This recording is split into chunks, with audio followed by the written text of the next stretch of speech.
Hello, everyone, and welcome live to 3Y TV in the Stay Tuned Sports B Car Series for the Harpoon Designs 150 from Richmond Raceway. This 3/4-mile racetrack, the D-shaped oval located on the Virginia Fairgrounds, will play host to tonight's round number 5. I am Peter Short, and alongside me is Andre Grandbush. And Andre, a little bit of short track action here tonight. Going to be a lot of fun to see these drivers duke it out on this famed racetrack.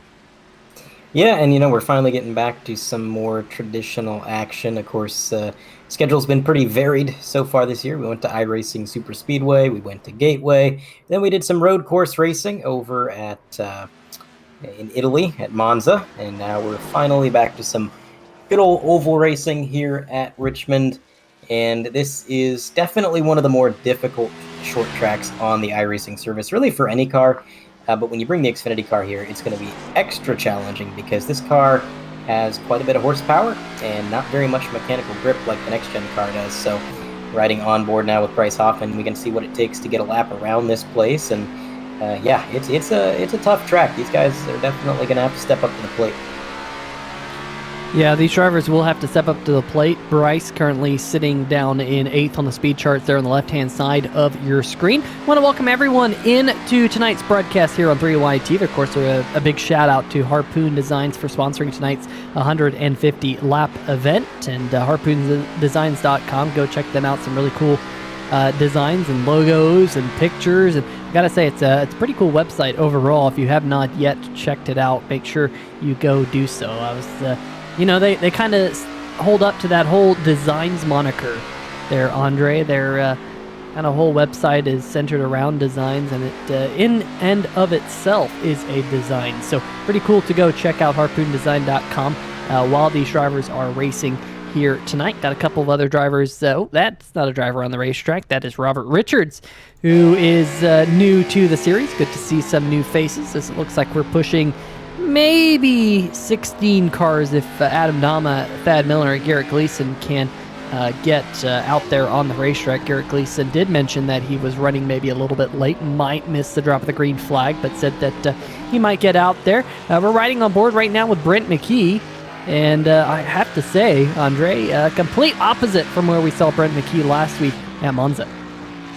Yeah, he said himself he's not much of an oval racer. He's more of a road course racing ace, which he showed with his win last week.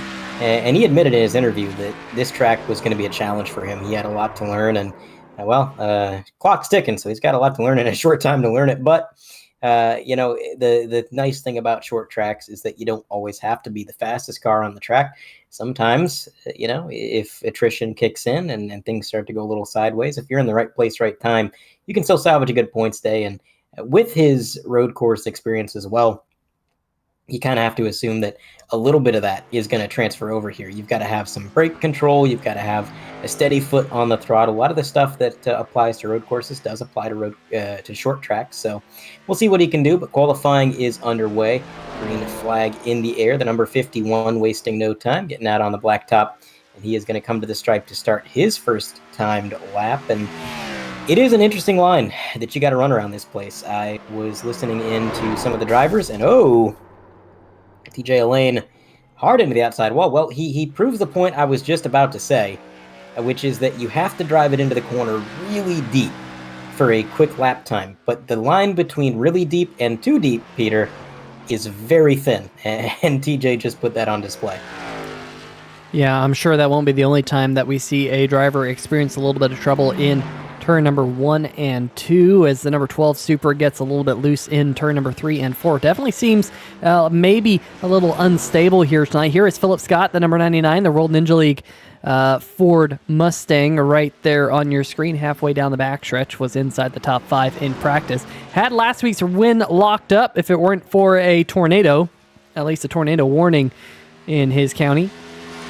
He had to go take shelter, but he's like a tornado out there on the racetrack. He's going to jump to the top of the chart. But as I say that, dethroned by the number 12 of Robert Richards. And that number 12 able to recover well on lap number 2. Just curious about TJ Elaine. Did get a lap time in, but definitely wasn't enough to crack the top 5 as he slots into 6th.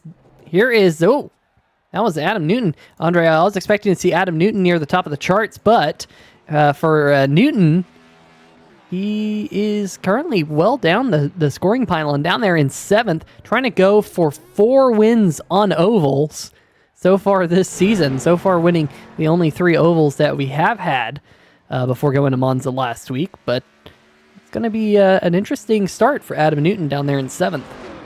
Yeah, and it could have been just that the qualifying scrutiny, maybe he got into a wall and got an incident point and it disqualified his hot lap and kind of left him with the kind of slow out lap is what that seems like. But unfortunate for him.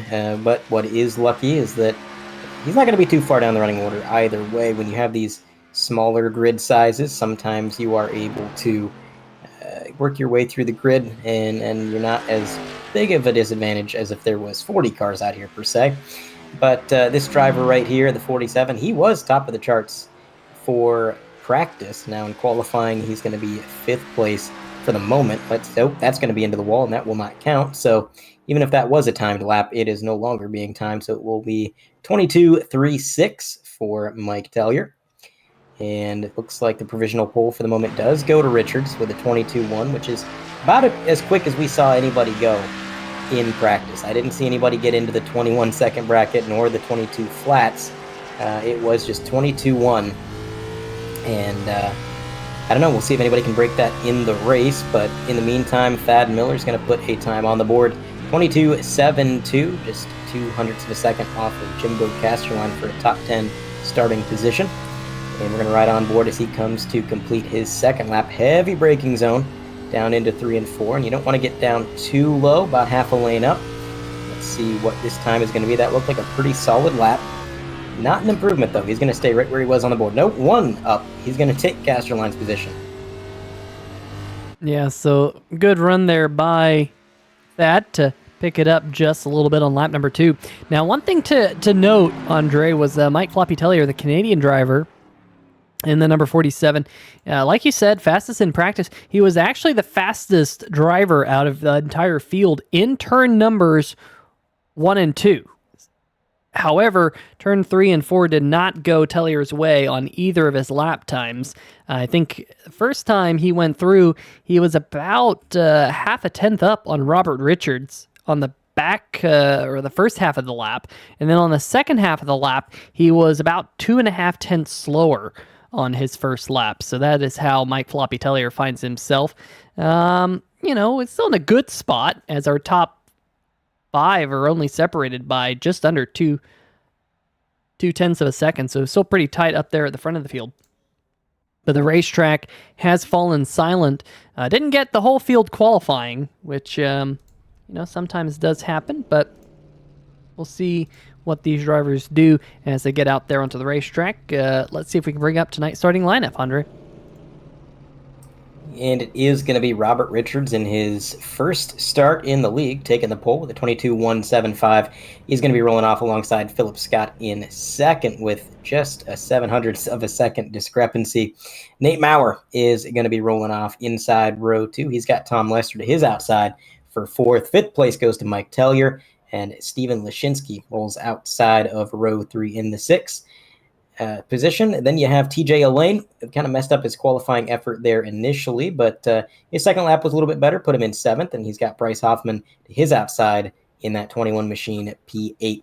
Running out the top 10 is Adam Newton in 9th with that kind of oddly unexpected qualifying performance that we mentioned, and then Thad Miller just barely going to crack into the top 10.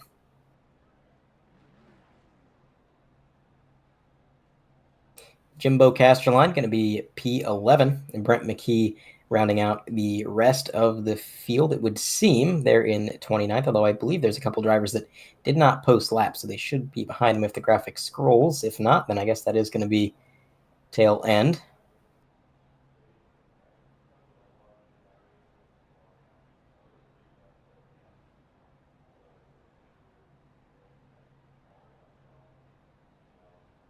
You got a copy, Peter? Yeah, sorry about that. Sometimes work calls, working 2 jobs at once, and I did have an important phone call there that I had to answer. I apologize that everyone, and well, we didn't miss any action out there on the racetrack, so that's the good news. And yeah, just yeah, sorry about that. And scroll. That's so the field could see the back half of the field, the back few drivers. But yeah, we're about to go green flag here shortly. Although I think we're waiting on a couple of drivers to grid. Doesn't look like we'll get the whole field here tonight. Unfortunately, it looks like we'll have maybe 14 starters. Garrett Gleason and Adam Dama not able to make the green, but I'll give you the track stats here, Andre, and everyone can take a peek at what's in store here tonight. Absolutely. Looks like 66 degrees in the air, which is pretty low. I would expect this track to be really grippy. Fairly decent humidity, but a little bit of overcast as well. And you can see not very much banking here at this track. Really only a few degrees in turns 1 and 2 compared to some other short tracks. And it doesn't feel like that banking is there. You can definitely see it, and it is there. But the way these cars handle, man, it is almost as though it doesn't exist at all, because that car is going to get so tight. I know the setup that these guys are running tonight, as it is a fixed setup league, does kind of lean itself towards the tight side, especially on tire wear. So these guys are going to be fighting that all night long. But we have completed 1 pace lap, and it should just be 1 more round as the lights go off on the pace car, and we'll be underway here at Richmond. Yeah, RC Plains joining us in the chat, calling me out on the small little glitch there, where it said it was the only road course that was left from last week at Monza. But the interesting track fact for tonight is that this racetrack was formerly known as Strawberry Hill Raceway.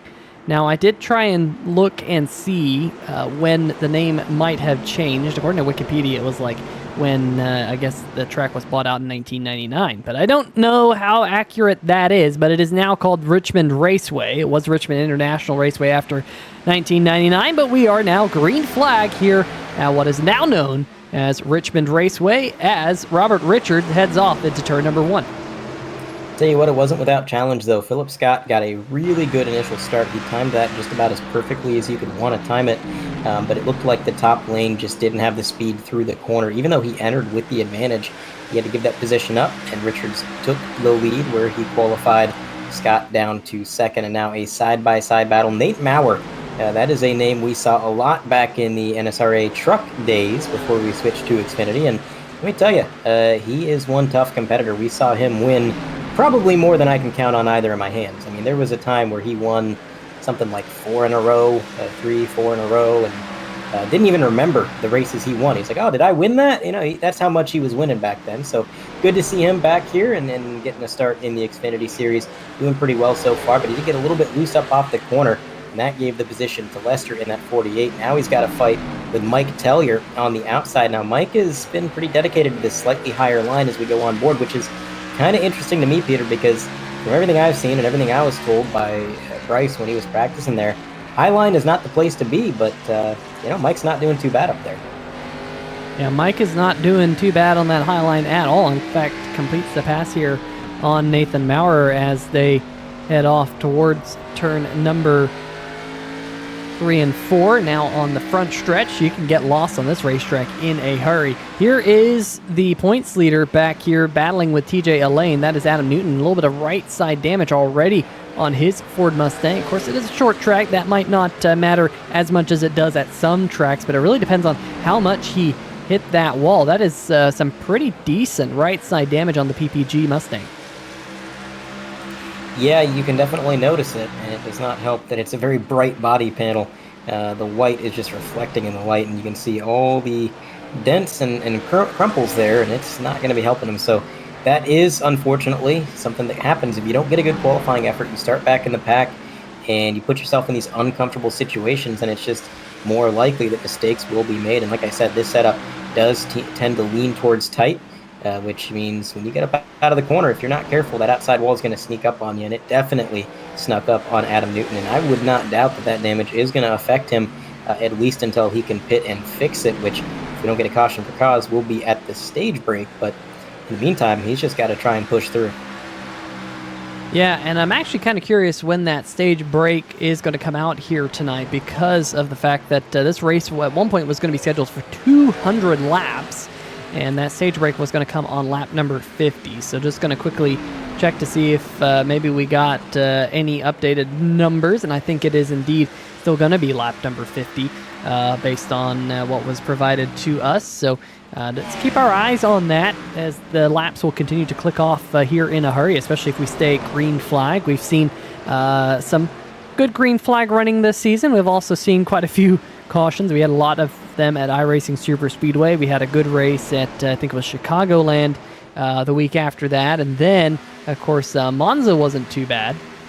But in between Monza and Chicagoland was kind of a topsy-turvy race at Worldwide Technology. Actually, it was Kentucky. I always get Kentucky and Chicagoland mixed up, both 1.5-mile D-shaped ovals. And nonetheless, I think the number 4 is starting to head in the right direction after getting around Stephen Lashinsky, who has dropped back to 7th. There's Bryce Hoffman starting to knock on the door of TJ Elaine in the Esports Gaming Network Chevrolet. Right there working his way out of turn number 2. New look on TJ Elaine's machine this week. Let's see if we can get a close-up look. There you have the Suicide Prevention Awareness Month machine. Of course, you have any thoughts, make sure you call. It's a noble cause, and I know I've lost people around me to that, and you just got to speak out. And I got to say, good cause there on the number 51 machine, TJ Elaine, although he does drop a spot to Bryce Hoffman in the Liquid Death machine, who's starting to climb his way forward. Love the Wood Brothers number 21 on that Ford Mustang. It definitely looks nice with those gold numbers and the gold fonts. Yeah, quite a few good-looking cars all throughout the field at 51. Very unique choice of colors, but they definitely pop. They complement each other. They pop, and then that Wood Brothers car, like you said, black and gold, kind of a modern take on the Wood Brothers design, which is interesting. And the PPG car usually looks pretty good too, but right now it's kind of looking like a crumpled up soda can. We'll have to wait and see if we can get that buffed out. But the most iconic paint scheme, I think, in the league, Peter. We're looking at it right now. We're riding on board with it. The Hello Kitty car. Mike Tellier, he's in 4th place, and he's not far behind Lester in the 48. He's been chipping away at that gap, trying to close in. Now we're on board with Philip Scott. Now he is only about 0.3 of a second back from our leader. This is looking back from the bumper of our leader. You can see that's the distance. 15 laps, green flag racing, and these two have not gotten away from each other. They have really stayed in this battle, trying to not concede any time anywhere on the track. So back to this little battle here. You've got Adam Newton and Nate Maurer. Looks like Newton may be closing the gap to the 971 machine. And I don't know, I said that damage was going to hold him up a little bit, Peter, but he's passing cars. He's making up time. So if it is affecting him, it's definitely not as much as you or I had kind of assumed. Yeah, and one thing to note is our top 5 drivers are all running pretty equal lap times. Philip Scott, Nate Maurer last time by were the fastest 2 drivers on the racetrack, followed by Adam Newton in the number 4 machine. So really, top 5 all running kind of in pockets. You got the front 2 together, you got 3 and 4 together, then you got 5th and 6th together. But it is for right now Adam Newton, the biggest mover of the race so far. One driver I do want to make mention, and that is the driver currently running in last, 1 lap down. That is Garrett Gleason, who did not present himself to the grid, but was able to roll off pit road without losing a lap, although he has now since lost a lap and sits 1 lap down. Already right side damage on the Cummins Care Chevy Camaro, that number 7. Wow. Well, he didn't get any practice time in, Andre, and I think it's showing they're having a moment out of turn number 1. Yeah, he was very fortunate to have saved that. You saw the drastic weight shift, and that easily could have either spun him out or just sent him careening into that wall. But he gathered it up, and he is going to live to race another lap here back in 15th. He is currently it's going to happen again. He is currently the provisional lucky dog, although he's going to have to try to not go down another lap, as that would put him in a pretty bad situation. If he can just hold on to being 1 lap down and being the first car a lap down until the stage break, he may be the lucky dog. But the field is closing in on Jimbo Casterline, Ratcliffe, Jason Chu. These guys getting a little bit closer to our leaders as time goes on. Look at this battle right here. Brett McKee getting a little bit squiggly off the bottom line. And that's going to allow 51 of Elaine to make the move there. And that number 51, and he's going to dive it in deep. That 29 was looking low, but I don't think there was any track down there to look at. And had to check up hard on the brakes. In the meantime, Elaine was on his own mission there. He dove to the bottom of the 81 Thad Miller. And one more set of turns, he's going to get this pass completed. That put him up a little bit further on the scoreboard. Clears himself, and now he is going to dive back down. And the battle for the lead has not gone anywhere. In fact, it has got a little bit tighter, 0.2 of a second. At this point, Philip Scott is within striking distance. He just has to try to either wait for a mistake out of our leader or maybe force the issue. He's going to move down low. But the 12 gets a great run off the corner. And that is going to deny that move down the tri-oval here. Now through the 1 and 2, you can see Philip Scott running just a slightly different line. He enters high, then he kind of drives it down the banking, kind of a reverse diamond there, and that helps him close in on corner exit. The number 12 just steady, consistent, hasn't made any mistakes yet. He's doing what he needs to do, and at this point, you don't want to be mirror driving. You don't want to be looking in your rearview mirror trying to judge what you're doing based off what Philip's doing, because that's just going to make you overdrive. You're going to be looking at your mirror, and before you know it, here comes the corner. And speaking of Philip Scott, it is too wide for the lead now. 12 car scraped the wall. That cost him a little bit of momentum, and it's going to be a drag race to the line. I think the advantage will go to the 12, a little bit of a better run off the high side.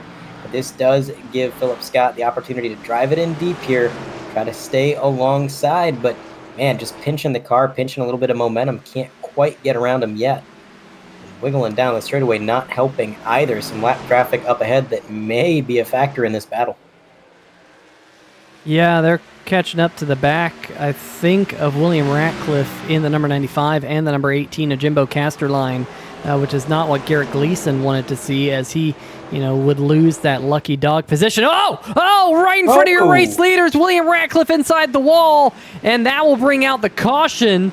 Right in front of your leaders. I think Robert Richards might have got a piece of that. Unfortunately, you mentioned there, Andre, that lap traffic might play a part in this battle for the lead. Well, I think it just did, as Ratcliffe ran high up off the corner, came down the racetrack, nowhere for a race leader to go. And, with that being the exit of the corner, I don't think that our race leader really even knew. We'll go on board.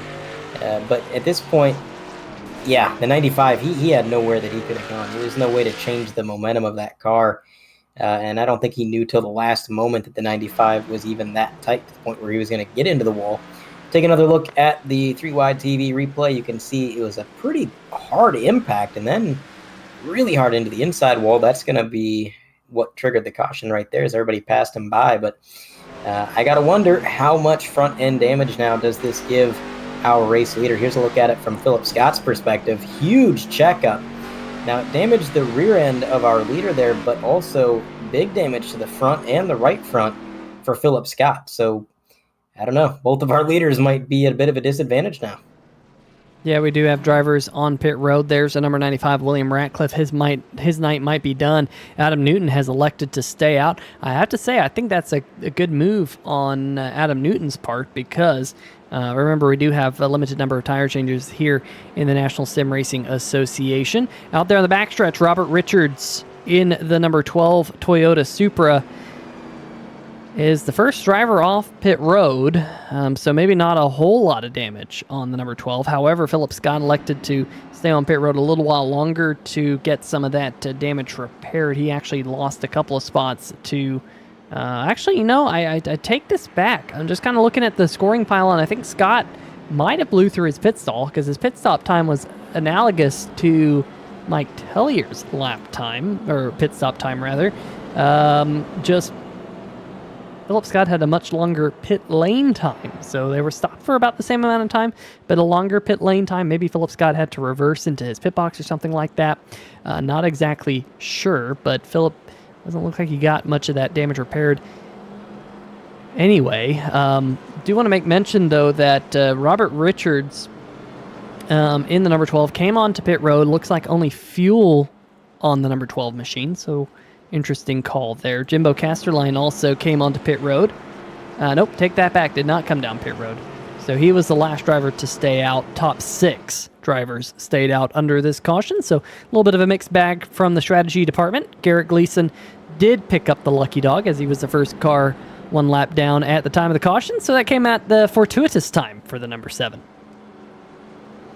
Yeah, and this is going to be interesting because tires really do matter. I mean, obviously, I understand why Newton, Lashinsky, Hoffman, Elaine, McKee, Casterline, these guys stayed out because they want those tires for later in the race. They want to have them available if need be. But their lap times are going to be slower. It's going to be a huge difference between the top 6 and the cars behind that took tires. Now, Richard's obviously fuel only, so you can count him into that group. It's going to be a little bit off pace. But Nate Maurer, Mike Tellier, these guys took tires, so I would expect them to rocket their way up through the field. But it's going to be a little tough. You know, it's a lot of cars that did not take tires that these guys are going to have to try to work their way through, and it kind of takes me back to a race that I commentated about a few months ago where the top 10 did not take tires. The fastest car of the race came down pit road. He took tires and he thought, I'm going to blow right by these guys. But the sheer amount of cars that he had to pass meant that he just couldn't get around them. And by the time he even got up to contend for the lead, the difference in tire wear, I mean, it had all plateaued. He didn't have an advantage anymore. So it's going to be tough, but it'll be fun for us to watch up in the booth. Lights are off on the pace car as he dives down 3, and he'll be pulling off momentarily, putting the field in the hands of Adam Newton and Steven Lashinsky. Newton opting for that outside lane, and he didn't waste any time. He got in that Geico restart zone, and as soon as he saw blue, he got on that loud pedal, and it's going to be a 2-car length advantage for Newton as Lashinsky experiencing a little bit of a connectivity issue back there. Look at this. The cars that took tires, Mike Tellier trying to make up some positions here. He's going to dive down to the inside, maybe force it 3 wide on the apron. Mike Tellier definitely been an aggressive driver this year and proving to maintain that mentality here. He's going to make it 3 wide again. Nate Maurer on the outside. He's got fresh tires. 12 car in the sucker hole. He's got old tires, and he's going to suffer for it. Jimbo into the outside wall. Everybody able to avoid him. Garrett Gleason also avoids him. I did not think he was, though, Peter. Yeah, that was mighty close there, as seems like drivers starting to work things out maybe just a little bit as Mike Tellier starts to climb his way up with his fresh tires. Gonna try and set his sights on Bryce Hoffman right in front of him in 4th. But the lap count there in the top left-hand corner of your screen starts to wind down as Tellier has a big wiggle there on the backstretch. That was crazy. So late down the straightaway, that shows you just how much horsepower these cars have. As he was going straight and it broke out from behind him, almost like a dragster down the backstretch. As Robert Richard now looking underneath McKee, looks like he's going to make that pass. Meanwhile, Tellier's going to put the pass on Bryce Hoffman, move him up into 4th. Now going to try and make a move on TJ Elaine as a little bit of smoke there in the background might have been off of the number 29 of Brent McKee. Tellier slides up into 3rd with that pass. We do hand out stage points. Top 8 drivers all receiving some points. So that's where you want to be when the caution flag will be thrown here on lap number 50, or at the completion of lap number 50, as Nate Maurer starts to charge his way forward as well in the 971. Yeah, Nate, like I said, was a dominant force back in the truck days. So if you see him doing pretty well here tonight, folks, don't be too surprised. And he is going to overtake a couple of cars there. That puts him up into 4th. Mike Tellier ahead of him is going to be the closest competition on fresh tires. Now, our leaders, Adam Newton, Steven Lashinsky, those drivers are still on old tires, and we'll have to see how much they can do to hold them up here. You see the 99, Philip Scott, a little bit further back. He has not had success working his way through the field as he works his way around Bryce Hoffman right there, but I got to think that damage is definitely holding him up, because having tires and having an opportunity to fix at least a little bit of that damage, I would have thought Philip Scott would have been right up there with Nate Maurer and Mike Tellier, but unfortunately marred back in the field here. We'll have to see. Sometimes, Peter, you get damage in iRacing that the service just says, nope, can't fix it, sorry, and this may be one of those times. Well, another thing that I'm wondering is, yes, Philip Scott did have a 14.37 second stop, which is usually indicative of a tire stop. Usually they range about 14.5 seconds in iRacing. But that doesn't mean he took tires. I don't have anything on my end to actually say he took tires. So he might have actually saved a set of tires, Andre. and just use that time to fix what damage was on the car. So that's also a possibility, and not 100% sure whether that's true or not, as he looks to get underneath Robert Richards, both of those two drivers being involved in that accident just a little while ago. But up at the front of the field, I can kind of hear the Jaws theme song, because Mike Tellier has caught Adam Newton on those fresher tires. The number 47, we expect to see him whip on by here very quickly. And there you go. Mike Tellier to the front of the field, right in front of Adam Newton, who still has that extra set of tires on pit road. Remember, I expect him to come down and use that here momentarily under the stage caution, which will be coming out in 8 laps time. So Tellier, Newton, Lashinsky, good run for Lashinsky, although he's continuing to have connection issues. Philip Scott in 4th, and Nate Maurer, Tom Lester, Robert Richards, and Bryce Hoffman rounding out the drivers to receive points. CJ Elaine, Thad Miller battling back there in 9th and 10th. Here comes Thad looking underneath the number 51. Good run so far for the 81. I think Thad did take on tires, it looks like, during that stage caution, and right back behind him, that's Jason Shue in the number 3 machine. Then Brent McKee, Garrett Gleason, and Jimbo Casterline, the last few drivers on the lead lap. William Ratcliffe in the number 95 has returned to the mix. He is 4 laps down after that heavy contact with the inside wall there that brought out the first caution on lap number 27 or so. Andre, so far good race. Only 1 caution if you're just now joining us, and these drivers have been duking it out side by side for a good portion of this race, as we got a battle here breaking out for 5th. Yeah, this is a good battle. The number 9 on older tires, one of the drivers that stayed out, he restarted on the front row. He's going to concede that position to Nate Maurer. Finally, it took him a little while to get around, and I got to say, big props to Adam Newton and Steven Lashinsky. Both those drivers really held their ground a little bit better than I was expecting for the difference in tire wear. They were able to maintain their top 5 positions for a very long time. Lashinsky just now falling outside the top 5 to the number 12.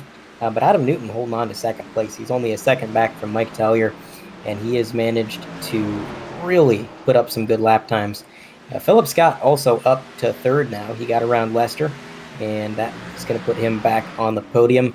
Question is, can he make up a 2nd here in about 2.5 laps before the stage to get 2nd for the stage? I kind of doubt that. You can see number 18, Jimbo Casterline, riding the high side, just letting some of these guys go.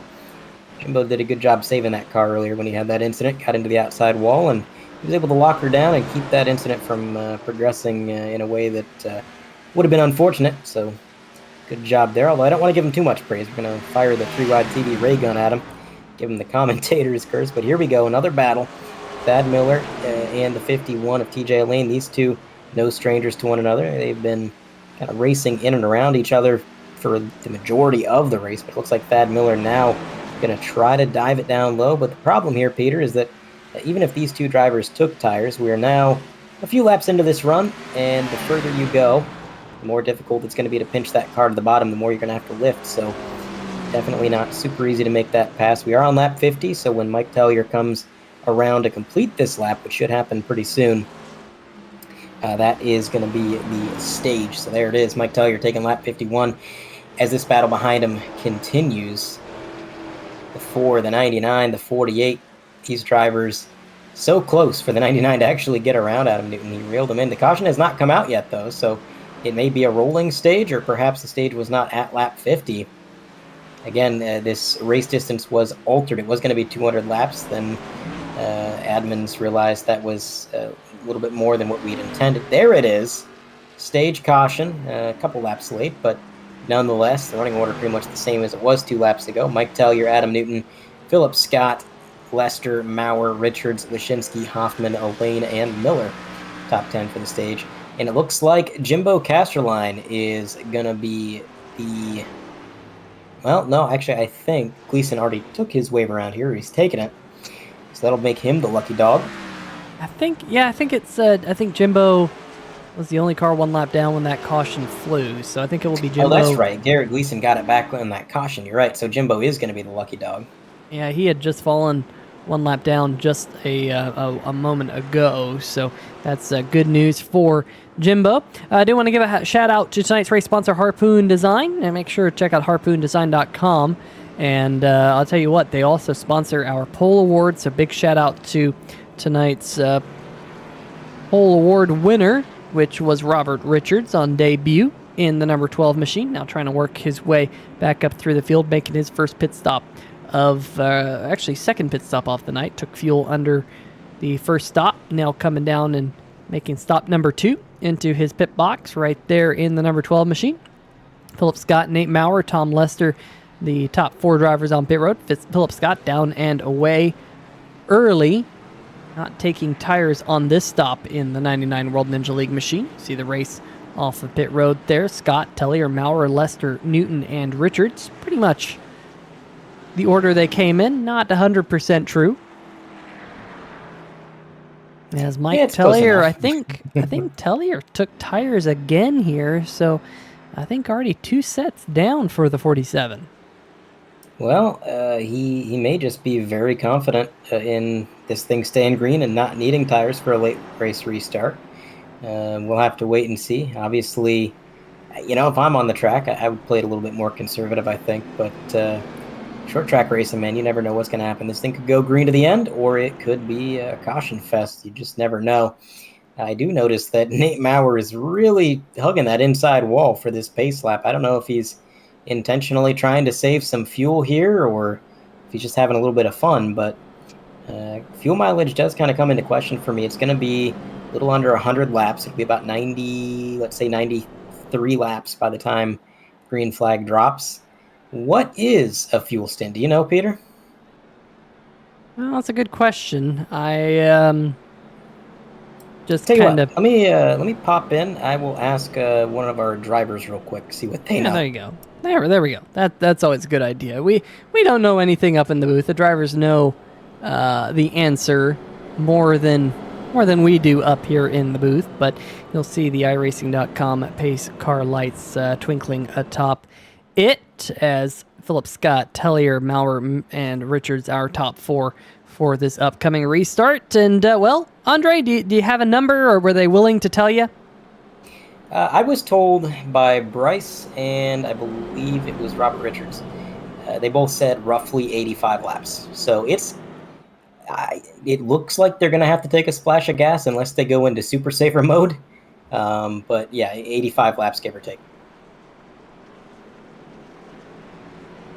All right, good to know. It'll be interesting to see how those at least sets us up for some interesting strategies here, Andre. You could kind of split the difference and make it to lap, 105-ish and get fresher tires for the last 45 laps, or you could maybe stay out all the way to 15 to 20 laps to go and maybe get a caution in that window. And that is what makes things interesting here as the iRacing pace car lights have turned off. And we're getting set to go back to green flag action momentarily. I want to give a shout out to Adam Dama, who joined us in the chat. Now you see Dama's name there on the left-hand side of your screen.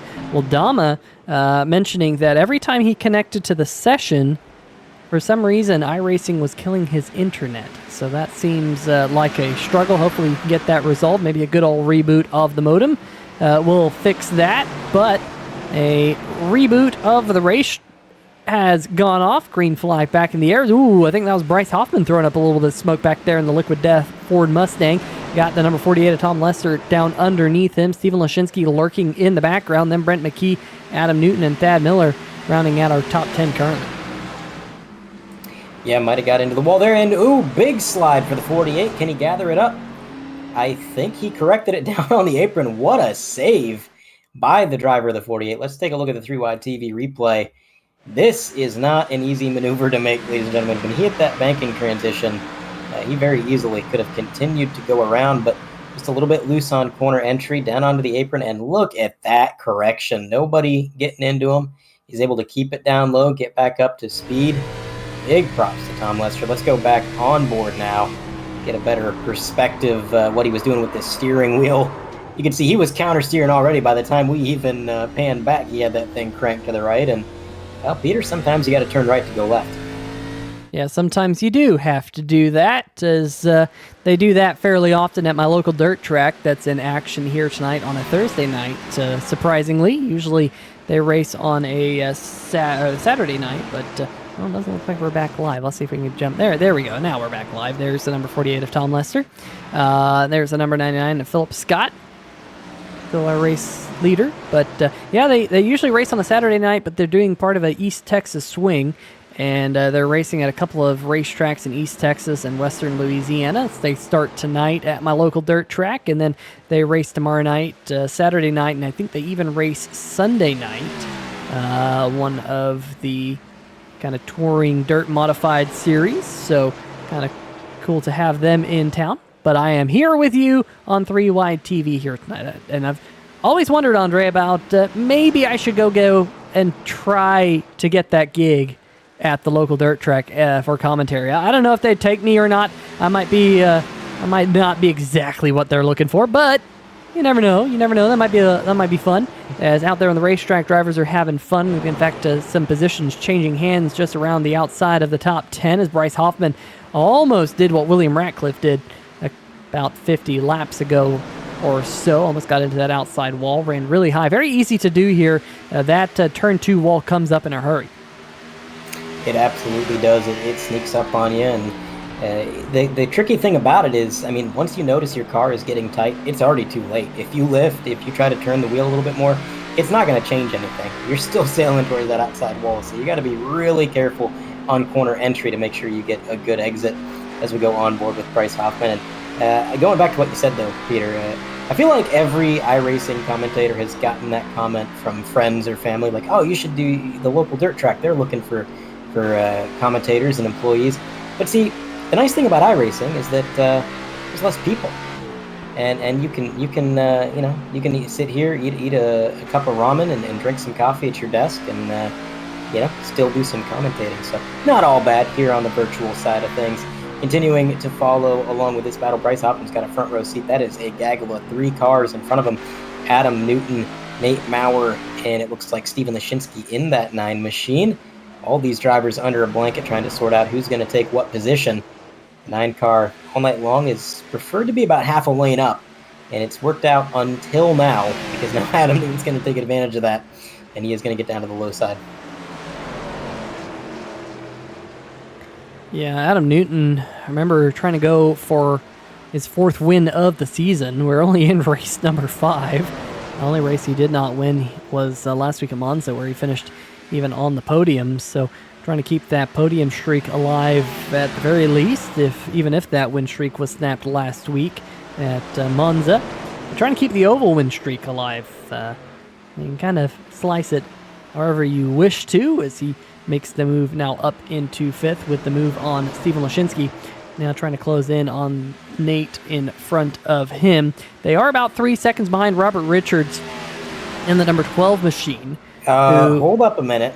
Philip Scott is being shown as in the pit. What's happening there? Well... Is that a timing and scoring bug? I think that's got to be a timing and scoring bug, because he's definitely out there on the racetrack. Yeah, there he is. That doesn't look like a pit road to me. That doesn't look like a pit road to me either, to be perfectly honest with you. I could try restarting the live timing and scoring app. Sometimes that's good, sometimes that's bad. Let's see if we can maybe trick it by... There we go. That did the trick. There we go. Just kind of had to click on another button and give you a refresh of things. So you can see that all fixed up. So Philip Scott, still your race leader. Not sure how that happened, Andre, but it did. Live timing and scoring glitches. Gotta love them. Yeah, it's still better than my buddy and I, we were watching a Charlotte race from 1984 on the NASCAR Classic site there, and they were showing the drivers' wives and girlfriends up there with a stopwatch and a piece of paper trying to keep track of laps and lap times and strategy. And hey, I'll take a little bit of a glitched pit road display over that any day. Well, back out there on the track, it is Adam Newton trying to run down the number 971 machine. Got RC Plains saying, for what it's worth, I still want to commentate a race. Maybe we should get you up here in the booth, RC Plains. I'm trying to think Do you have connection with Philip Scott RC Planes? Like, if I give, or if Philip Scott can give you the link to Discord one day, you want to come up here into the 3 Wide TV booth and commentate a race alongside. I've got the screen share. You don't even have to have iRacing. I can give it to you, and guest commentator. We appreciate you joining in the chat very often here on the channel. Long time watcher of 3 Wide TV's RC Planes, as Philip Scott flashes by the start-finish line and leads the halfway mark. 75 laps down, 75 laps left to go, and Mike Tellier all over the back bumper of that 99. Yeah, I tell you, we've not really seen a leader walk out to a substantial lead in the 76 laps of racing that we've had tonight. Earlier in the race, it was a battle between Philip Scott and the number 12 of Richards. But now, battle's going to be Philip Scott and Mike Tellier, and Mike has a pretty fast car. It seems like he's fast enough that he can maybe pull up alongside as he gets a little bit squirrely out of the corner. But the thing is, it's more than getting up alongside. As we talked about, when the tires start to wear, if you're trapped on the bottom, you've got to lift so much that it's almost impossible to maintain that run and get around them. You either got to throw a bit of a slide job going into the corner, or you got to somehow slingshot around the outside. And right now, neither one of those are entirely viable. You can see third place Richards just at the top of the frame. He's a little bit further back, 1.3 seconds, not too far. He's kind of lurking. Nate Maurer, he's a little bit further back. He's 4 seconds back, right ahead of Adam Newton, Steven Lashinsky, Bryce Hoffman. Those drivers kind of off in a group of their own, while our leaders continue to battle it out. And speaking of our leaders, we got some lap traffic, which is probably a scary sight considering what happened last time, and it is in fact the same lap traffic, so hopefully things go a little bit smoother this time. Back to Adam Newton trailing Nate Maurer in that 971. I believe Adam Newton had gotten around Nate at one point or another, and then Nate took the position back, so trading off this fourth position, back and forth, down they go into turn one. Yeah, good battle for the fourth position between the 971 and the number 4. About 4 seconds behind our race leader, Philip Scott. Now, RC Planes, I have told Philip through the Discord here to send you a Discord link to NSRA, so we can try and get you up here in the booth, maybe as a guest commentator sometime. So, saying you do the commentary with the World Ninja League, which is pretty cool. I know that you're involved with that with Philip, so we'd love to have you up here in the booth sometime. Let's see if we can make that work out at some point. Is caution flag is out, and it is the number 81 of Thad Miller who has gone around on the front stretch. Not seeing a whole lot of damage out of the number 81, but let's see if we can figure out what all happened here as right in front of Robert Richards. Let's see if there might have been a little bit of contact. Yeah, there was a little bit of contact. Richards going down into the inside of the racetrack, and luckily Thad did not get a significant amount of damage, but enough to kind of go around. Let's see if we can get one more look at this one here, Andre. Just the number 12 might have, well, I think he expected the 81 to be a little bit higher on the racetrack. Yeah, he definitely expected the 81 to arc up out of the corner a little bit more, and it goes back to what we were saying about the outside wall. You know, sometimes the car gets tight, and when that happens, it's really difficult to change your trajectory. I mean, right there, it looks like the 12 just drove up into him, and I mean, in a way he did, but that's what the car naturally wants to do out of the corner. It wants to wash up towards that wall, and if there's something in your way, well, it's not going to be in your way long, and unfortunately for Thad Miller, he was that thing. So, bit of a racing incident. It's a tough track to race, and you're going to have those types of issues, but a lot of cars coming down pit road. Now, my question is going to be how many of them take tires. This puts them in a much more comfortable fuel situation. Lap 84 out of 150, so that's going to be, yeah, about 65-ish laps from here to the race finish, which is more than doable on fuel. So that's why we're seeing everybody come down pit road, at least in that regard. But Mike Tellier coming out of pit road so far ahead of everybody else. I don't think he took tires, which adds up, Peter, because he's one of the few that did take tires under 2 separate cautions so far tonight. So he was behind a set, and now he may just be leveling the playing field here. Yeah, but this is going to be a little bit tricky for him. His tires, I think, at this point are going to be about 35 laps old. So there is some fall off here tonight. Kind of on the order of about 3 to 4 tenths, something like that. It's not too significant. The tires seem to be holding up pretty well tonight.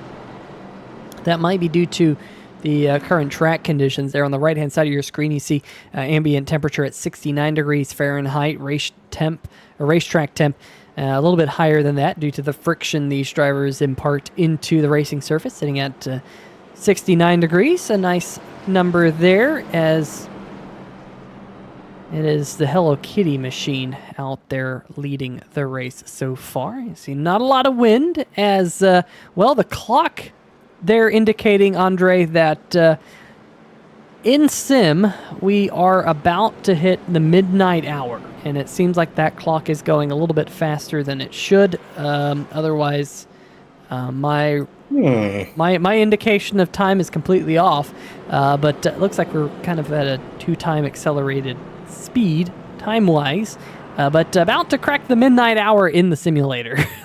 not in real life, thankfully.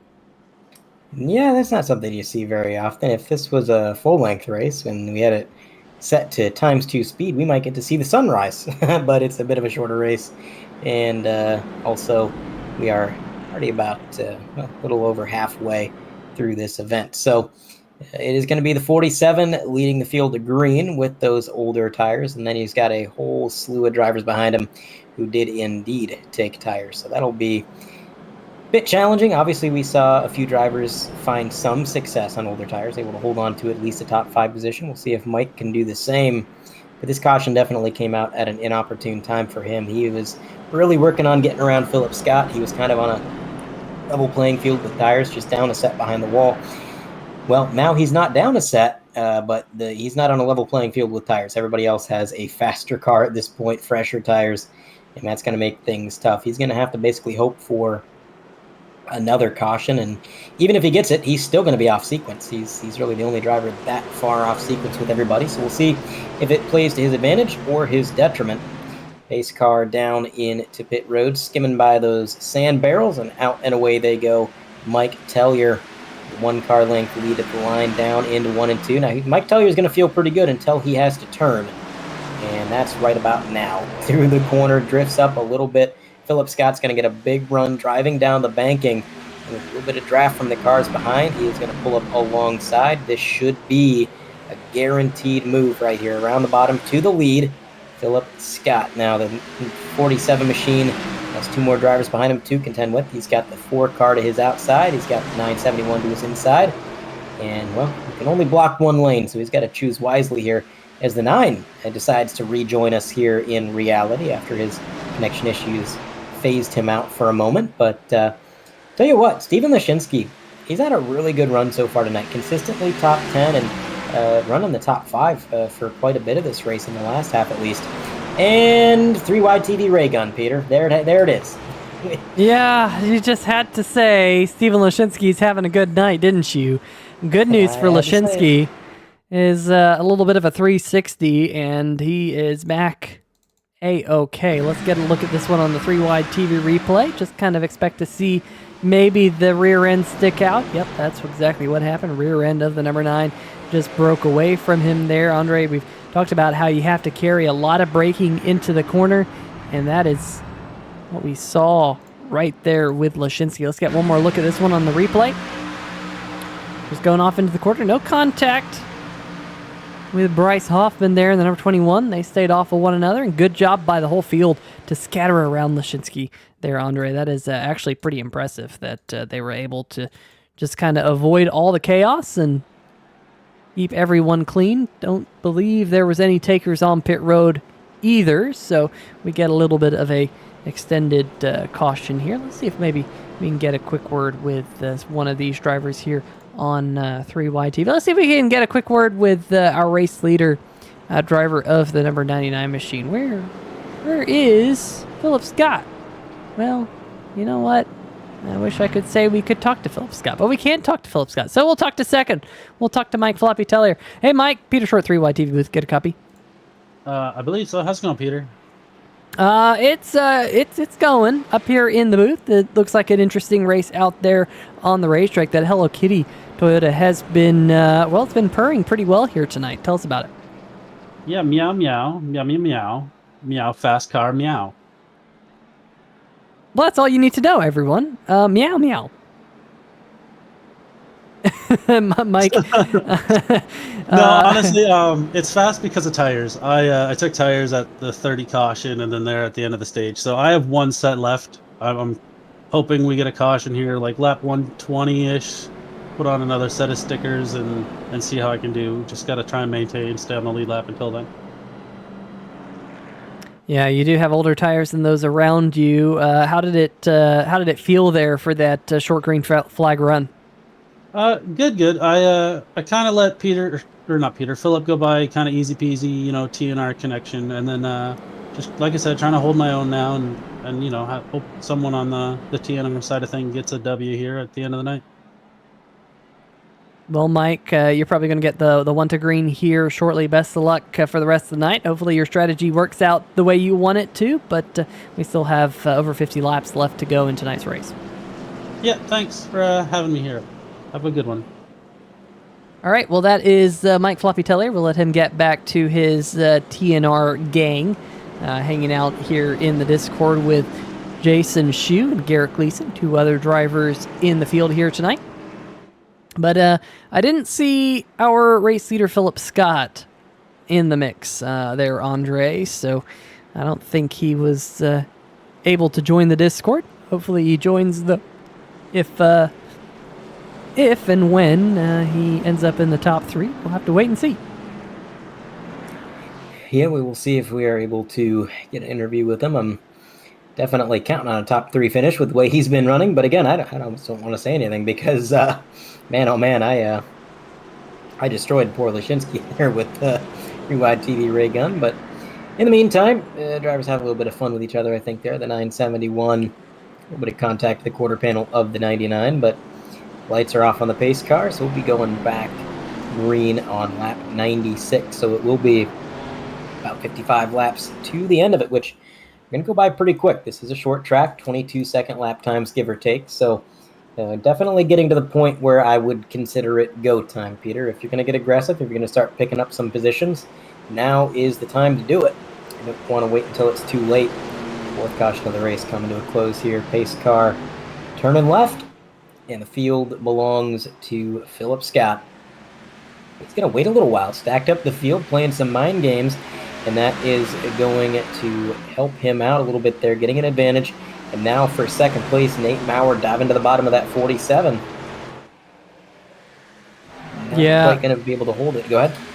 Yeah, I got to say, Mike was kind of like, hey, I just got to hold on, try and hold off the field on these older tires, and we're already starting to see, whoa, Adam Newton, big wiggle there out of the number 4 machine. Great save out of turn number 4 for the number 4 as we move in towards the 2/3 race distance, trying to hold off the number 48 machine, as Tellier's done a good job, at least for right now, holding off Nate Maurer.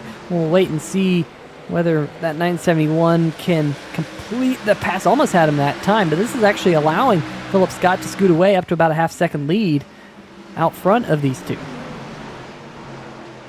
Yeah, and the trend of this race has been that the leaders really haven't gotten out to a big lead, but with Mike Tellier on slightly older tires kind of holding these guys up, that's helping the 99 to sail off into the sunset, but that may be short-lived because it looks like Nate Maurer is going to take second place. I think he's going to be able to get around him, no problem. Here's another battle a little bit further back, Bryce Hoffman and TJ Elaine. That is the battle for 7th.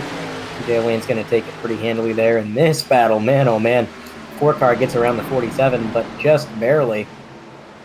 Cannot believe there was not contact there, but now Philip Scott's going to have some proper competition behind on fresher tires. See if they can reel him in. There's Tom Lester in the 48, trying to get around that 47 as well.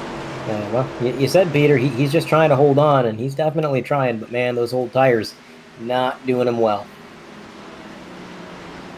Yeah, as you see back behind him, Robert Richards also slipping around Tom Lester. So Tellier's starting to make that slide backwards through the pack. Richards, who was our Harpoon Design's pole sitter for tonight's Harpoon Design 150. Trying to make that charge back up to the front. Was involved in an accident with the lapped car earlier on, William Ratcliffe. Ratcliffe still running out there on the racetrack, 6 laps down. Only driver currently 1 lap down is last week's race winner, Brent McKee. who won on the road course at Monza. It's the only road course on the schedule this year, so ovals to round out the season. After tonight, whoa, Adam Newton and Nate Maurer there going for a little bit of a kind of a tango up off the corner. But after tonight, we go to New Hampshire next week, and then it's an off week. So next Thursday night, we go to New Hampshire, and then the only off week on the schedule, September 14th and September 21st is Talladega, then Chicagoland, Rockingham, Indy, Kansas, and we round out the season on the 26th of October at the Homestead Miami Speedway 1.5 mile racetrack. So for right now, it is Robert Richards making his way back up towards the front of the field with that pass on Tellier. Still has a little bit of work to do, about 7/10 up the road to Nate Maurer as Adam Newton throws up some smoke off the walls. Uh-oh, Garrett Gleason has gone around in the number 7 machine, and there's another car spinning too. That's, I think, William 95. Ratcliffe going around. Let's see if we can see what happened here to Garrett Gleason, who did not have a whole lot of practice time in the number 7. Comes up off the corner, and, well, I don't know if he took his eye off. Oh, Jimbo coming Jimbo in there involved. heavy, too. Didn't see that first time. I don't know if Garrett just took his eyes off the road. Maybe he, I don't know, he's all by his lonesome back there. Maybe he fell asleep in the Comas Care machine because there was no one around him for miles. But the front stretch, folks, if you can't tell, is curved. And unfortunately, the inside wall there is curved too. Ouch, that is a pretty hefty double hit for both of those drivers. That is going to impact Garrett Gleason, who actually is up there towards the top 5 in points, if I recall. So not a good night for the number 7. I think coming into tonight, if I recall, Gleason was sitting in 4th in points. So he was 10 points ahead of the cutoff line, which was held by Christopher Pendell, who is not in the race here tonight. Not sure if Pendell is getting kind of, some type of provisional points or not. Thad Miller in the number 81 was 4 points clear of the cutoff line, as we did see, I think, Brent McKee back on the lead lap as he whipped around, get the lucky dog. Mike Tellier was 8 points above the cutoff line. Justin White not in tonight's race as well. So a couple of these drivers not having the night that they wanted. But then further up the field in points, Tom Lester, 3rd in points. Good run for him so far. It's been kind of slow and steady for Tom Lester this season, Andre. Yeah, but, it's been a slow and steady increase in performance. Tom Lester, I mean, we always knew he was pretty good, but it was more of a consistency issue with him. He'd have really fast cars, but he wouldn't always finish out the race where he maybe should have. But this year, Tom Lester has been consistently a top 5, top 7 contender, and that's exactly what it takes. I mean, if you're going to fight for a championship, it's unrealistic to think that you're going to go out there and you're going to win every race, but you can build the championship season on top 5s and top 10s. So now that he's doing it, it's definitely starting to show what a driver he is, and it's been pretty good for him this year. Yeah, slow and steady sometimes gets you a championship. Isn't that how Matt Kenseth did it once upon a time? Meanwhile, we do have a couple folks in the chat. Johnny Williams in the chat saying hello all and welcome to the booth. Johnny, you just missed Garrett Gleason wrecking out. Stay Tuned Sports saying, well, if I can't beat Garrett, he just kind of knocks him out. I'll say Garrett Gleason threw a good melee on you that time.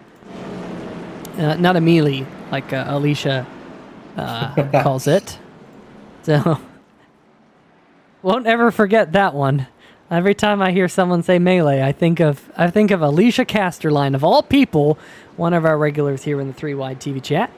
But thanks for tuning in here tonight, Johnny. You're just now catching us going through the 5th caution here tonight, the 4th one for cause. We did have the stage caution at the end of, I think, lap number 51. I'll tell you what, Peter, you're probably roughly the same age as me. I'm 25. You're probably a little bit older. We both grew up around the era of Smash Brothers Melee. And that was a debate when I was a kid ongoing with just about everybody. Melee. I don't think I knew anybody who pronounced it the same as one another. So, Alicia's not alone. Yeah, I mean, she's not right, but... No, but she's not alone in being wrong. that is true. Meanwhile, we're going back green, and some interesting strategy calls under this last caution. Did have a couple of drivers come down. I think Robert Richards was one of those, but the field did not get rolling well. Nate Maurer towards the back of the field, who came down and pitted, had to really check up. He's trying to get underneath the 3. Thad Miller in the 81 struggling. Not sure why the number 81 went at the racetrack, is now Nate Maurer struggling. He got loose out of turn number 4. As they're 3 wide here on the front stretch, someone's going to have to back out of this, and looks like Steven Lashinsky is just going to whip around the outside. He says, I'm not going to be the one to back out of this mess.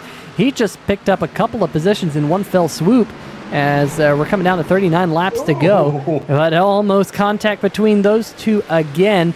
Some tight racing. Now, Tellier in the number 47, remember, he has not pitted since lap number 83, and I don't think he's taken tires now for a handful more laps. He's trying to save that final set, but with 39 laps to go, Andre, we could potentially be done pitting. We know these drivers are good on fuel all the way to the checkered flag, but for right now, still some good hard racing amongst our top 5.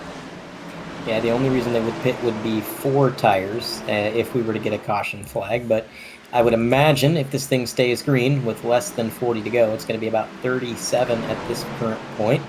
I don't think anybody is going to be pitting for tires under green. That's not going to happen. But Mike Tellier forcing the issue with TJ Olane, opening the door for that number 12, who, by the way, qualified on pole, got a lot of laps early on, and, he got some damage. He was involved in a couple of incidents with lap traffic, and then he also, I think, got a little bit off sequence with the pitting, and ever since then, he's kind of been marred in the field here, not quite able to run as far up the grid as he was, but looking to make a bit of a comeback here. He does get around Mike Tellier. He gets around TJ Olane as well. So picking up positions slowly but steadily up into 4th now, and it's going to be about a second up the road to Tom Lester, who's currently the final step on the podium, which isn't that far. You can see they're in the same frame. There's the number 12, and then just ahead of him there you see that black and green, or maybe black and neon yellow. I'm not good with those two colors.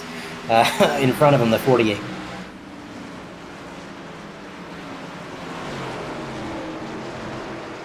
Yeah, me too.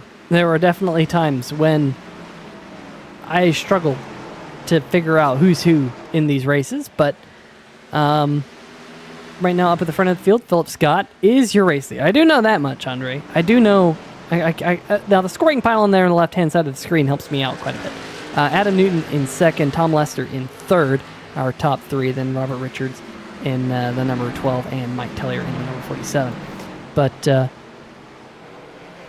seems like for right now, things settling down maybe a little bit, although Robert Richards on those fresher tires here trying to make that pass for 3rd. Looks like he's going to make that move, trying to win on debut in the number 12 Toyota.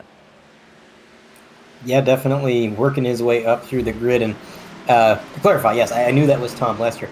But for some reason, neon yellow and green, like lime green, tend to just blend together for me. And it seems like if I call a car neon yellow, people are like, what, are you stupid? That's green. And then if I call it green, they say, no, that's yellow. So that's kind of what I was alluding to there with Tom Lester and his paint scheme, which I would say is neon yellow. But that number 12, definitely rolling up through the grid. There's the 48. You get a better look at that paint scheme. I'm going to say neon yellow. I don't think that's lime green. I don't know. Some people would call that chartreuse as a color. But I don't think now we're just getting fancy with chartreuse. Yeah, we're that's what we do here. But I mean, I struggle with some of these cars anyway.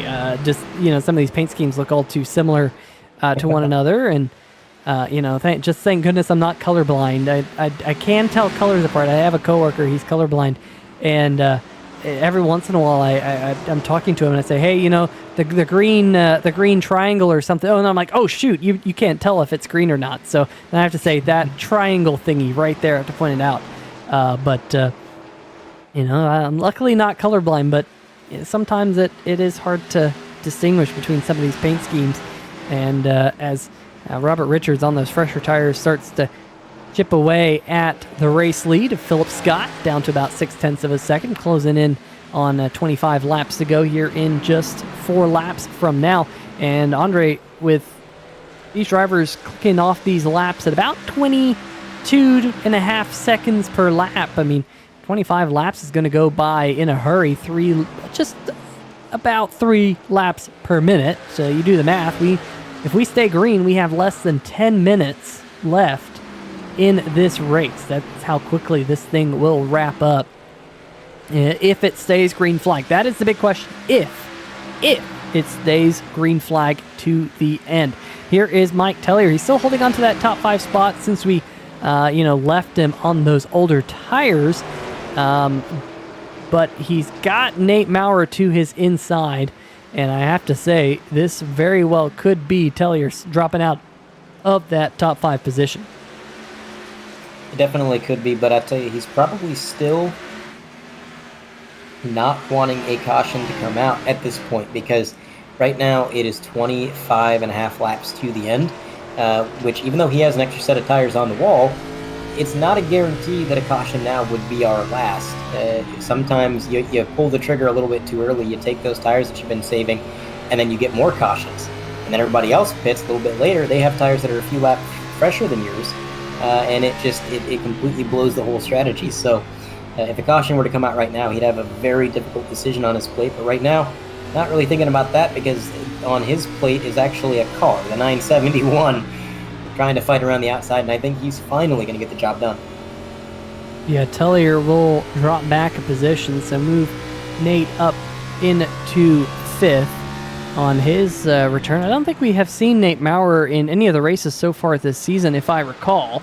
I can't remember if we saw him at iRacing Super Speedway to start the season or not, but it looks like now Tellier has his hands full with Steven Lashinsky, who I think was one of the takers of tires under that last caution flag, came down on lap 107. Did have a long stay on pit road, might have had a little bit of damage that he decided to fix, but at least for the number 9 machine, he's starting to march his way back up towards the front of the field. As well, he was having a really good night, Andre, till you had to open your mouth. Yeah, you can blame that on me. He was having a pretty dang good night here at Richmond, or as we now know it to have been Strawberry Hill. But then I had to say something, and I made him spin out. I mean, I was literally in the process of praising him, and then things went awry. But, still having a pretty good day. He's still back here in 7th place, which is pretty good points day, looking to maybe pick up one more position on Tellier. Presuming his internet holds out. He's the only car we've seen tonight with a persistent blinking issue. But look at this, new race leader, Peter. Didn't mean to make that rhyme, but the number 12 has taken the top position on the podium. Let's see how it happened. Yeah, this was the battle for the race lead. I apologize for missing it live, but this is how it all shook out. As Richards got to the inside of Philip Scott, they kind of yo-yoed back and forth for just about a lap. But it was Richards on those fresher tires to finally get the nose out in front here off towards turn number 1, and was finally able to clear Philip Scott. But that Toyota Supra, it even says Supra on the side. I'll tell you, I'm blind with some of these cars, but was able to make that pass stick right there, and has opened up just a little bit of a gap out front, up to just about a 1/4 of a second. So Philip's not letting him get too far out front, but I'm sure that gap will start to grow a little bit more. Here is Nate Maurer starting to make a charge in the number 971 machine. Just got around Lester for 4th position. You see that quite a gap has developed between Adam Newton and Nate Maurer, on the order of about 1.8 seconds between those two. So, Lashinsky there, top of the screen, pounding the outside wall off of turn number 2. That might thwart his attempt to get around Tellier. I'm just going to say that was long enough after I had mentioned him that I don't think that was commentator's curse. I'm not taking the blame for that one. But definitely going to struggle a little bit, I think, with the handling now. You can see the right side is pancaked on that thing. Losing a little bit of the handling. He was battling with that 47 and then dropped back a bit with that mistake, now locking up the tires into the corner. Yeah, as you see, Lashinsky now falling about a second or so behind Tellier. So we'll see whether or not he's able to reel him back in as we're down to just 16 more laps to go here in the Harpoon Design 150. Big shout out to one of our series sponsors this year, Harpoon Design, also sponsor of the Pole Award, which went to this man right here, the number 12 Toyota Supra. Kind of have to say Toyota Supra because he's sponsored by Toyota. In fact, he's even sponsored by the Supra. So is it the number 12 Toyota Supra? I mean, that's kind of hard to say.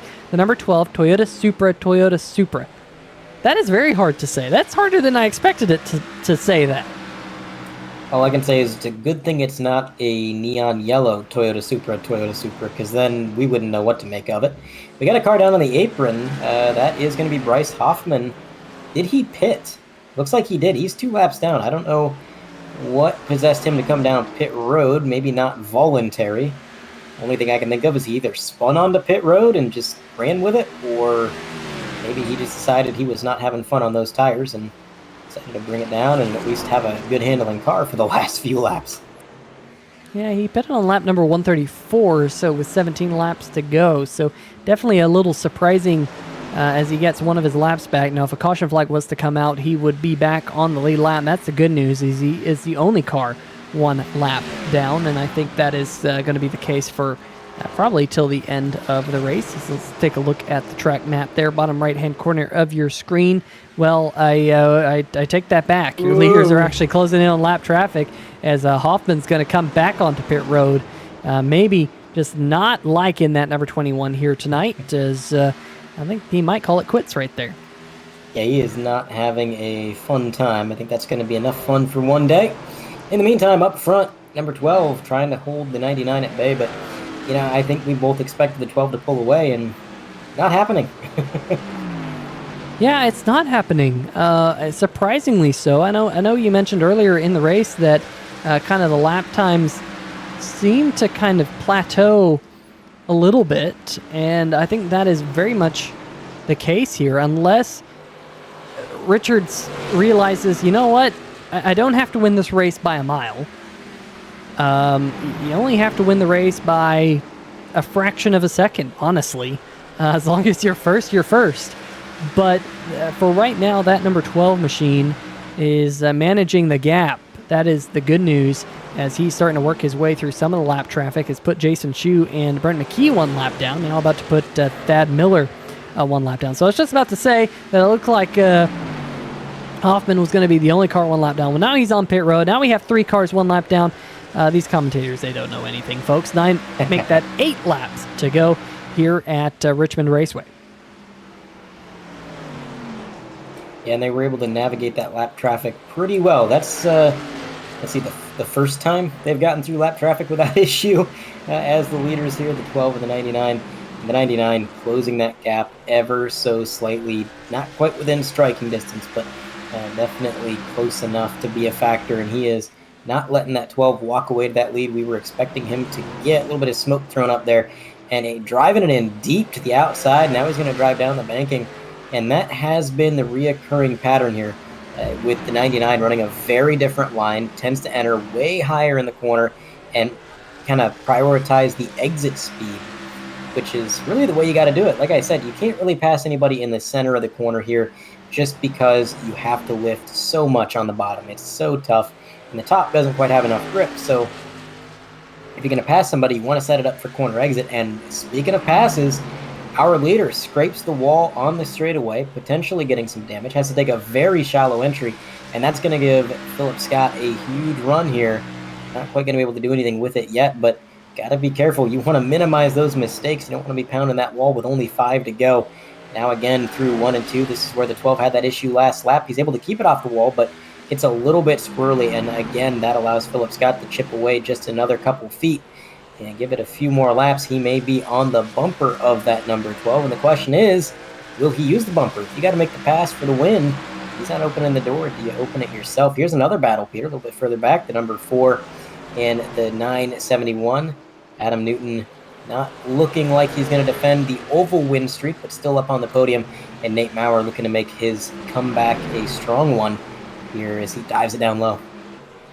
Yeah, that 971 hugging that yellow line. In fact, he has run down Adam Newton from quite a ways back. So that could change hands. We could still see a change of hands up at the front of the field as well, as Philip Scott continues to hound Robert Richards. Just 2 laps to go this time by. Adam Newton still holding on to that spot there, and then meanwhile back behind him, Tom Lester, Mike Tellier. This battle hasn't gone away either, so we got a battle for first, we got a battle for third, and we have a battle for fifth.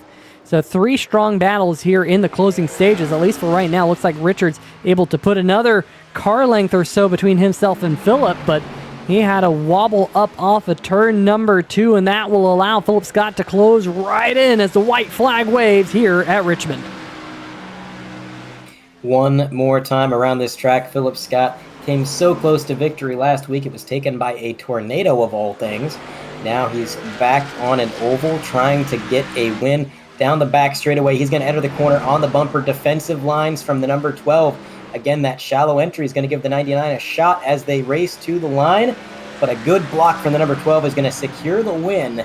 And Richards, coming back to the league, is going to take a win in his comeback race. Philip Scott, second place, just behind Adam Newton, at least salvaging a podium just in front of Nate Maurer, Tom Lester, Mike Tellier, Stephen Lashinsky, TJ Elaine, Miller, McKee, Shu, Hoffman, Ratcliffe, Casterline, Gleason, and Dama did not roll off the grid. But here comes our race winner. The Toyota Supra is going to burn it down to the ground. What a race out of that 12 machine.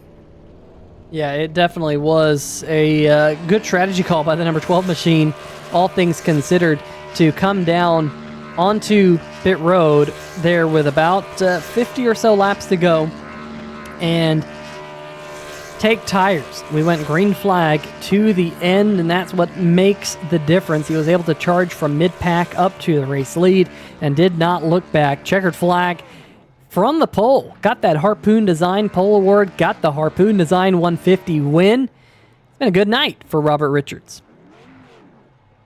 Yeah, it doesn't get much better, especially because, 30 laps before the end of this race, we were just talking about how, the damage seemed to be holding him back. He ran the majority of this race after that initial mistake a little bit further back in the field. And then as soon as we said that, again, commentators don't know anything, I guess, because as soon as we said that, he started passing cars like crazy, got up to the front, and just never looked back. But he's finally going to take his toe there back to victory lane after doing his burnout celebration. We are, looks like, lining up some interviews. We did find Philip Scott. It looks like he's in the waiting room.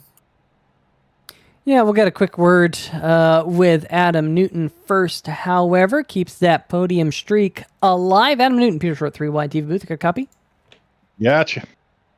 Well, it wasn't meant to be for win number 4 this season, but a strong third place running here tonight at Richmond International Raceway, or Richmond Raceway as they call it now. They decided to drop the International a couple of years back, but a strong run nonetheless for the number 4 machine. Talk us through it. Nah, I debated when Robbie and Nate came to pit road. I should have came to pit road and took the tires. I think I would have got the 4th one, but congrats to Robbie. And yeah, that strategy was the big winner of the race. Yeah, strategy calls ended up being kind of important here tonight with the way cautions were flying. Were you expecting to see another caution there in the final 50 laps or so? I mean, I assume so, because you didn't. I don't think you took tires there with about 45 laps to go. Yeah, I was banking on it, actually. I was good on the long runs, but that last long run, when Mike got a little impatient because I had to wait for the leader to go, and he hit me in the back end. That just killed the car the rest of that last run. So just had to make do. I'll take a third. Well, a strong run here at Richmond. And, of course, next week we go to another tricky racetrack, New Hampshire, 1 mile flat track. What are your thoughts about New Hampshire? I like New Hampshire. It's a lot of patience and whatnot, and just have to see what happens. It's not my best track, but it ain't my worst. So just have to take one lap at a time. Yeah, 1 lap at a time at the 1 mile oval Same time, same place next week for you, Adam. But before we let you go, any shout outs you like to give out? Yeah, y'all, Jimbo, everybody was in the chat tonight, and Pam Pittman, thank you for her sponsorship, and that's about it. All right. Well, Adam Newton, congratulations on finishing on the podium for the 5th time this season in 5 races. A strong start to the season for you. We'll see you next week. 10-4, man. All right. Well, that's going to do it for Adam Newton. I believe Andre has caught up with tonight's runner-up driver of the number 99 machine, Philip Scott. Philip Scott, you got a copy? Yes, sir. Well, Philip, it was a really strong run. You led a lot of laps, brought it home second place, just about got the win. It was going to be a drag race to the line. Obviously, last week it looked like you were set to win that race until a tornado of all things took the win from you, and opened for a little bit of redemption tonight and came really close. It looks like another win's on the horizon, but either way, for the time being, great points night.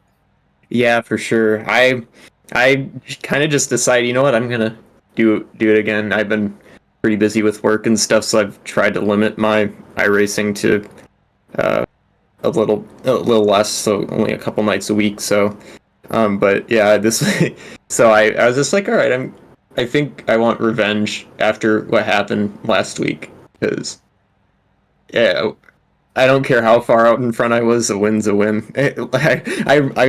I understand now why Kyle Busch races truck races, because like road races are my thing, right? And no matter what race, no matter how much I'm seemingly like faster on pace, like I'm really comfortable at Monza and all that, I still like want to win. So like, yeah, I'm not as good at ovals, but I was, and especially Richmond. Richmond's kind of a really weird track. You gotta like be super smooth, and this is the first Xfinity oval race I've done since the end of last TNR season before we switched to Gen 4, so yeah, I'm really happy with that. Robert was great to race with all race long, beginning and the end. So yeah, hats off to him. I think he had newer tires, but yeah, I was just trying to save and try to keep pace, not let him get too far away, and then once we got up into the lap cars, I was just trying to pick my lines right. Yeah, picking your lines was definitely important. We saw some issues with lap traffic and things among that nature. So trying to get the right line choice and kind of predict what the competition's going to do was paramount tonight. But going to a bit of a different track next week. We're going flat track racing out in New Hampshire Motor Speedway. You plan on racing there? Yeah. Definitely. I think I'm going to probably race the rest of the season. And it was a lot of fun tonight, and New Hampshire's another track that I really like. I like the kind of like the mile long tracks. I'm not the best at intermediates, but I really like mile, like New Hampshire, Milwaukee, Rockingham, Dover. I like those kinds of tracks, even if they're all kind of different, but New Hampshire's a lot of fun. I'll have to get practicing, because that one, it's kind of like Richmond in that you have to be really patient on corner exit and mid corner especially. So yeah, should be a fun one. Yes, it should. Now again, congratulations on a podium finish here at Richmond. Before we let you go, is there any shout outs you'd like to make? Yep, as always, World Ninja League. Check us out, worldninjaleague.org. Check us out on YouTube. Watch our Premier Series competitions. Got the season coming up, so yeah, thanks. All right, thanks for your time, Philip, and congratulations. Yes, sir, thanks. All right, now it looks like Peter Short has made the jog down to victory lane, and he's caught up with Robert Richards. Yeah, it was a really, really good night and good return for Robert Richards to the National Sim Racing Association. Got the Harpoon Design Pole Award and translated that into a dub here in the Harpoon Design 150. Robert, what a great race for you. Great strategy call there with about 45 laps to go to decide to come down, take on tires. Not a lot of the field did, and that really helped you out, propel you to the win tonight. Tell us about it. Yeah, I mean, starting off going, get the pole. Never thought I would have got it. I know Philip is good. Plus, you've got Adam, and a lot of these guys are good in here. I love Richmond. Going on through the race, led the first. I think it was around 20 when the first caution came out. A lap car got in the wall and came down, and I tried to slow up, and I still got into him, and Philip got in the back of me. And at the stage, or I'm sorry, right there before the stage, I pitted and didn't realize I had the fast repair checked. Didn't even know they done fast repairs in here, so that was new. But I took the fast repair, got all that fixed, and kind of picked our way through the field. Kind of was trying to be patient, being in the back. Wanted to be patient, not get myself in any sticky situations. And then going through, we just executed on pit road, tried to stay, with the top running people, the guys that was running up front, and then just kind of stayed on the same strategy for the most part. And then there at the end, we were already debating and trying to figure out whether we should come in with, that last caution that came out. And me and Nate decided to come in, so to just take the gamble. We knew it was a gamble. If the caution came out late, we were probably not going to end up winning this race, or probably finishing in the top 10. But luckily it worked out. Scott, man, I don't know, or Philip, I don't know how in the world he was able to keep up with me with, me having fresher tires. He's a hell of a driver there to be able to keep up. And even though, he had old tires, he was still catching me, and I had to be on it. And that's always fun to be able to actually race someone that hard and everybody be clean. Yeah, it was a little bit tight there. We saw you get loose with a couple of laps to go off of turn number 2. It looked like the treacherous corner all night long. Kind of walk us through how the car was driving tonight. Yeah, starting out, man, everything was great. I've pretty much ran it the way I ran it, before. It was the track was a little bit looser for the most part. Coming off, you had to be careful not to push up into the wall. I was able to get the run off of 2, but after I got in that damage with the lap car, it just seemed like it just wanted to push a little harder. The right front felt like it was skidding, and then I was able to account for that, going into these turns, and able to let off sooner and get the car where it needed to be in order to get the run off. And it really, affected the way I ran. But at the end, it paid off. I think it also had to do a lot with, because, coming towards the end, I could feel it was just, you could hear the tires screeching. So I think with the right front damage that I did have, it was making it push a little harder than what I wanted. And I think that's what ultimately led to me getting loose there at the end, coming to the line.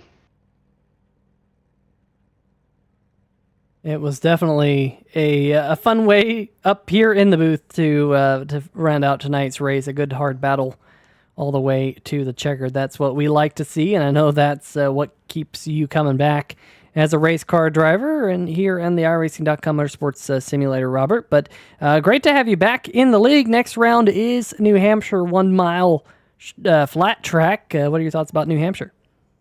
I'm going to see what's going on next week. I might try to run it. That's one track that I'm not very good at, so it'd always be good to get more practice there and learn it a little more. I'm not sure yet. That's one track that you got to be, pretty precise on when you're going into those turns. It's flat, so you're going to have to really execute well and stay off of everybody. And I'm not very good at the flat tracks. I don't know why, other than Martinsville. But we'll see what happens. I might try to run it and try to go back to back. And I'm not running for points, but we'll try to see what can happen. Definitely going to be a fun one. I hope to see you here next week. But before we let you go here tonight, why don't you give us some shout-outs? I'll give you guys a shout-out for putting on the broadcast here at 3 Wide. The Harpoon Design guys, everybody stay tuned. The admins that run the series, my understanding they're trying to build everything back up, and with the field count that we had and the track we were at, it was a fairly clean race for the most part. You had your cautions and stuff, which is expected. So everybody ran pretty clean, and that's what you need to build a series up. People start seeing that this clean race, and they'll start running. So a huge shout out to all the guys running.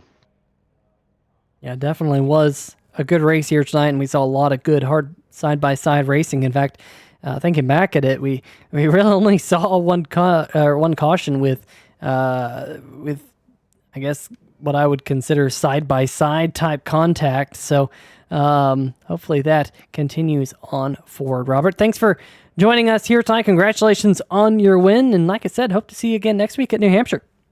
Thank you guys. Appreciate it. All right, well, that's going to do it for tonight's race winner, Robert Richards. We'll let him go celebrate. But Andre, a good race, like he said, throughout the field with a lot of good hard side-by-side racing. And he wants to be back. He wants to, keep things going. And I don't blame him. Tonight looked awesome. It did. And, my favorite thing about tonight was not just the really close racing, which we had a ton of, but I liked that there was some strategy. I'm a big fan of strategy races, and you don't typically see a lot of strategy at short track. So this was kind of unique in that sense. And some drivers made some very crucial choices, and we got to see it play out all throughout the course of the race. Final results one last time. Robert Richards taking the win. Philip Scott, oh so close. Can be P2. Adam Newton on the podium. So, hey, the oval win streak isn't around anymore, but the oval podium streak sure is.